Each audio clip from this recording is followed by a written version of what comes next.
Hello fellow crafters, this is Jarle from Handmade Card Happy Heart. Thank you so much for joining me.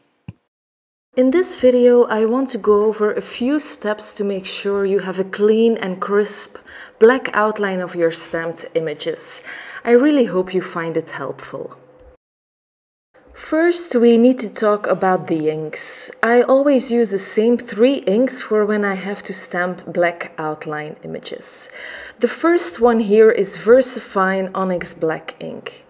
If I want to stamp a black sentiment or when I watercolor with markers or paint, I always use this one. I have been using it since I first started card making, and I really can't find a better ink for stamping sentiments or when I do some watercoloring. I don't think I have ever tried using a different ink for this. I mean, why would I? I really like the results I'm getting with this one.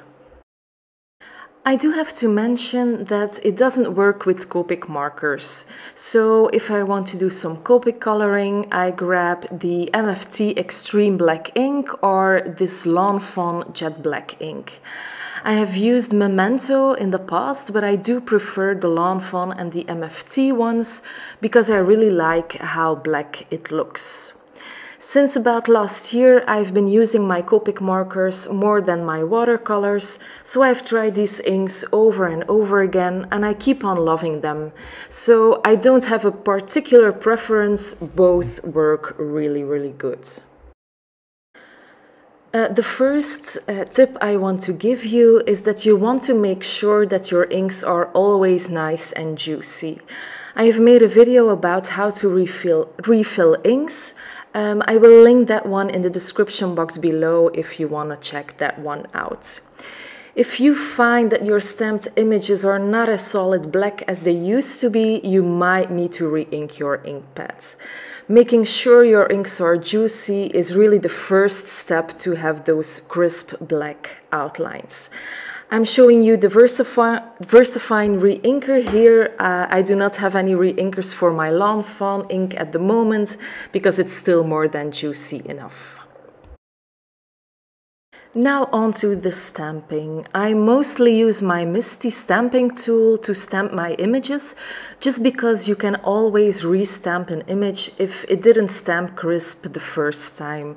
So it's perfectly okay if you stamp images twice or more to get that really nice black outline. That's exactly what the Misty is for. I find that especially with larger images, you really need to stamp multiple times. Another great advantage of the Misty is that you can stamp multiple images in one go.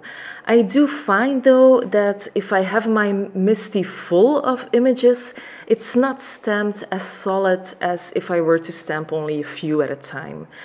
So I do try to limit the amount of stamps on my platform. My platform is actually never filled entirely with stamps. But really, the Misty is great if you don't get the perfect impression the first time. You can just stamp until you're happy with the result.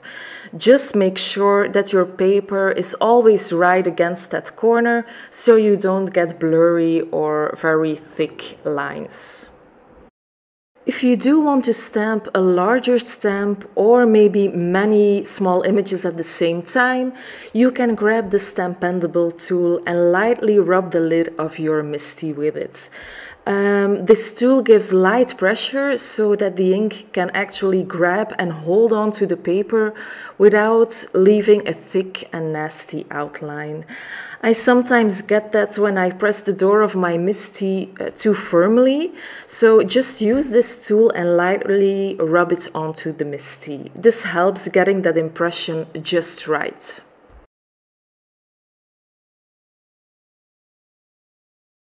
Now the final tip I can give you is to use a fine liner to enhance the lines where you didn't get a nice outline or a nice impression. I sometimes find that a little part of the image is not stamped perfectly. Here you can see it on the cloud, a little bit on the moon and on the rainbow. And to correct that, I just use a fine liner and go over that outline with a black pen. I always use the Copic multi-liners for this, and they work really great. I mostly use the 0.3 on very, very small images. I sometimes use the 0.1 also. Now you do want to make sure that your fine liner is waterproof or Copic friendly, depending on which coloring medium you will use. So here you will see me going over those little imperfections, and I'm trying to do this with a steady hand, of course.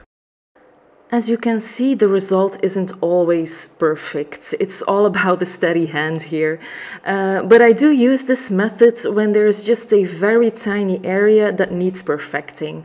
But I certainly don't do it over the whole image.